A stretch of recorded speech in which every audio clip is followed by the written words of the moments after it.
This is not a challenge run.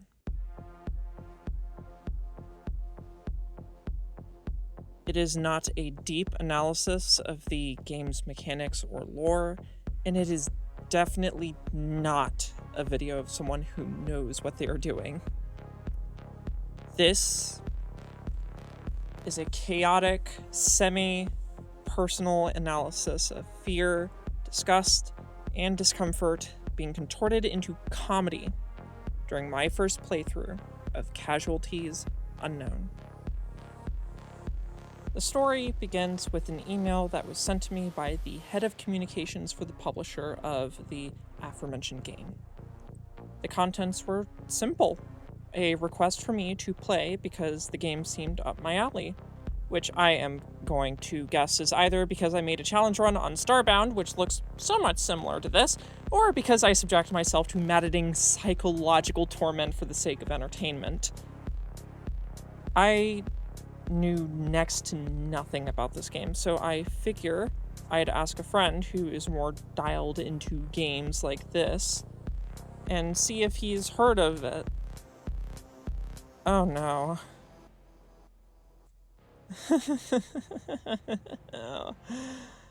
What? Okay, so I have a second-person alpha for the playthrough, which is really fitting because he was the one that helped me with the Starbound video research, so hey, it all comes back full circle. Now comes the main issue. I didn't really want to play this game. Yes, the plan was to play it, but I kept getting told really horrifying things from friends and even co-workers about the game that made me think, wow, this is going to suck bad. This bled into when I actually sat down to play, as it took me 20 minutes to actually muster up the courage to even touch the tutorial. Some of the highlights of this include... So what's our, quota of homoerotic undertones? We already met that quota. Hell yeah. Do you remember that fucking, Get Down, Mr. President game? Yeah. Yeah. That was a times. game that... that was a game that existed. Good times. I think conceptually it was a cool game. I fucking love that one video of streamers locking into craft bullshit. It's so good. Do you know the thing behind Apple Girlington? No.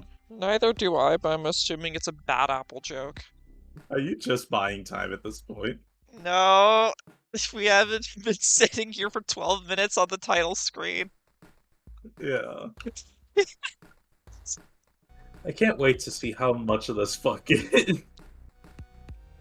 I'm sending this to my friend Monica. Trace amounts of Monica in my life.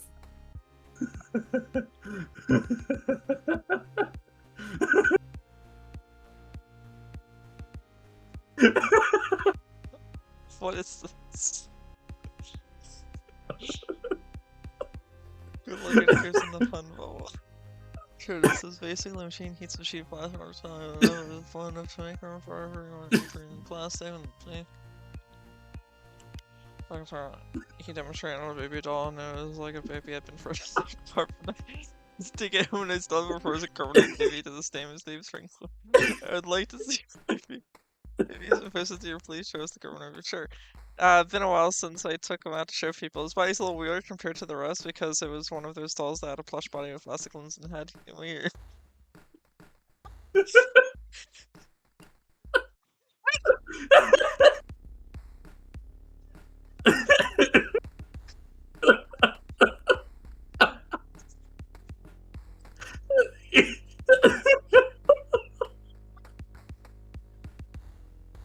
Fucking red in the face. Oh my fucking... Oh, fuck. Anyways, this game contains depictions of violence, self-harm, and general misery. Glad to have a good laugh and burn, like, about 20 minutes before playing this. This is about carve my baby all day. I hope you know that. Stop. With that, we explore the settings and get unnerved. 60's probably good. Yeah. Gameplay. Sensor pain. Make our way into the tutorial, fumble around with the controls, not really learn the basics of the game, and get ready to start our first ever run. There were a lot of options available, from the presets to all the customizable bits and bobs, which is really reminiscent of Don't Starve Together's world generation customization options. For this playthrough, though, I chose the standard play as I figured that was what the game was designed around and intended for. After that, the world generates, and we load into what I can immediately tell is a very dark place. Air here is much warmer than expected. You'll toggle life Pumps any button. liquid spells. Right, it's there. It's in your secondary, it has to be in your main, remember? Ow. Q to swap and yeah. Alright. Mini barrel. It has ketchup and bleach. Yummers. Yeah, so there are barrels with different things in them, and I am sorry, but seeing a barrel filled with a combination of both bleach and ketchup will never not be funny. Why is there a barrel of bleach and ketchup here? Why are we storing ketchup in a barrel? Why is it stored with bleach of all things, rendering the ketchup useless? I don't know. Sometimes it's just kind of like that, I guess. After that, I see this spider thing, I feel afraid, and I try and fight it because I can't flight in a fight or flight scenario like this where I'm stuck in a hole. Doesn't look like they'll bother you. Once my threat assessment gets in check, though, I ask the real important question for this. You might die from hyperthermia if you don't move. Move to where? Down. I think that's the only way you can go. You have a little depth meter there. That there is the depth meter. It tells you how deep you are, gives you something to work towards, and reminds you how behind you are when your biological clock is ticking down how long you have left to live. Speaking of limited time left to live... Okay, well, temperature decrease sounds like a good thing if it's hot. That's probably an earthquake.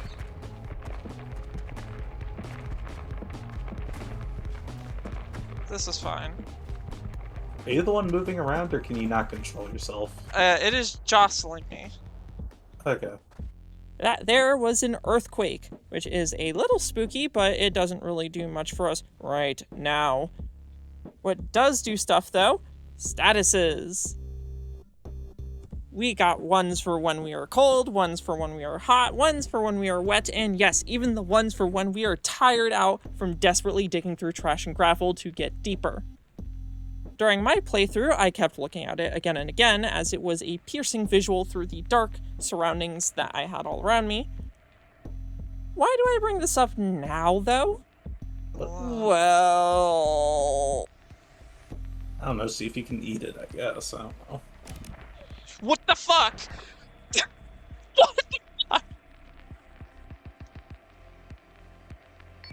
Pain. Alright. Maybe try the medicine? I don't seem injured, just painful. Swear Discomfort, confused. That right there is a trap. Out of all of the threats in the game, this is the one that will cause me personally the most issues, as seen just a tiny bit later. The glow plant fruit is edible. Morphine. Oh. Oh.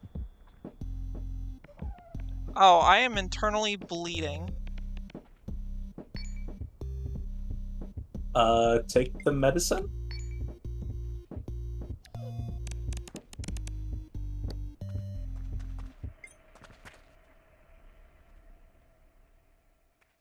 This right here is the turning point in the video, where the general mood went from cautious curiosity of the world around me to, oh god, I am going to die, to heck with it, we ball. My statuses look like I am trying to get this game's version of how did we get here for Minecraft, and my screen looks like how my legs feel when I sit on the wrong position for way too long. But hey, at least we have some company and the ability to trade. This doesn't really help the fact that I am panicking to the point where I am bandaging limbs to stop internal bleeding because I don't know what else to do. But you know what? This is fine. I got some steak to eat, I guess. Things are not going well. But I think now is a good time to talk about games that give a similar feel to this. Fear and Hunger, and by association, Fear and Hunger 2 Termina. You have the gore, the snowballing of things going wrong more and more until you feel completely and utterly screwed, and the creeping sense of unease as you go deeper into unfamiliar territory, unsure of what could be lying in wait in the darkness. It is a very displeasing game to play if you go into it with the mindset that you are immersing yourself into the world, playing as if you're the character, and really just taking in all of the senses that the game plays on. There is a way that you can counter it, though, and I'm going to take a moment to shill one of my personal favorite series by Wendy Goschetti, where the entire premise is playing these awful, awful games as if it were a comedy rather than a tragedy. And that really helps to make everything bearable. Like, yeah, you can have the mindset that you stepped on a trap that launched you into a ceiling and caused internal bleeding, and this isn't good at all, and freak out. Or you can think of it as, damn, I just emulated a crash test dummy by caving in my skull on the ceiling, and now I have brain damage. That is funny as fuck. You can panic trying to find internal bleeding cures, or you can just do what my friend said and just try and move on and maybe hope it fixes itself. Does it help when the world around you is crumbling from an earthquake and everything below seems like an endless dark abyss? Sure it does.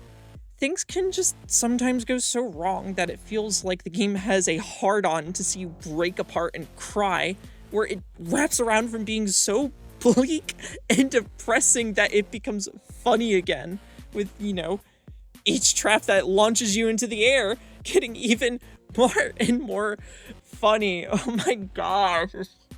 And you know, maybe that's the fun of this game. Having to claw your way out from terrible situations just to be sent back down and start having opium withdrawals and be in so much pain that your character can't even sleep when they desperately need to, and the medical diagram that it shows looks like the fourth panel of the head pain meme. But maybe I'm entirely wrong.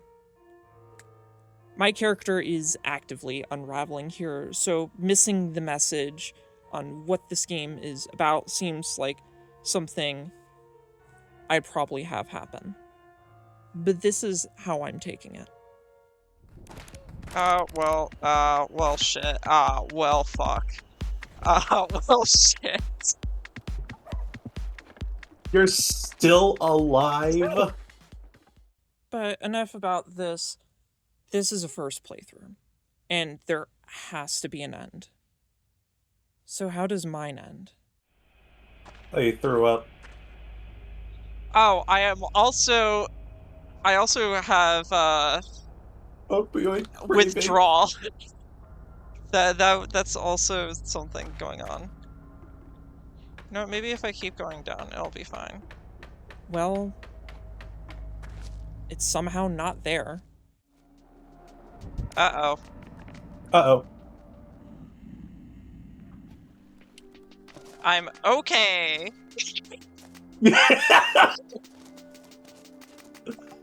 I'm sorry, your resilience has increased. Everything is in severe pain, but I am okay. And against all odds, it's not there either. But here, I think this is where it ends, one way or another. You'll be fine, just mind down. Who cares about this drop? Oh, ow. I don't know what I hit. Someone just let you die already?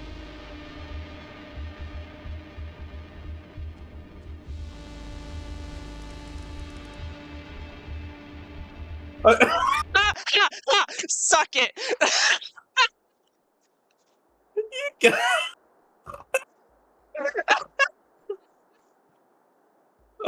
we count that as a win? Yes. Sticky's still there. There you have it. Somehow defying all odds, I made it through the first layer of Casualties Unknown, even if it's the easiest one to get through. My personal thoughts are that I did enjoy this game, but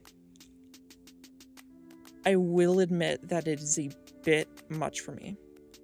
I do want to try the easier difficulties just to be able to experience more of this game that I otherwise did not get to because of, yeah. But that will be for off-camera enjoyment rather than a video. The XPs are very cute. I love the designs of them. Very good work there. The visual effects terrified me, especially when the screen was getting dark and there was static surrounding everything, and it really felt like my character was about to have a psychotic break. Thank you to the publishers for reaching out to me to try this game out. I think for what I did experience, it was a blast. I think you have something really good cooking up here.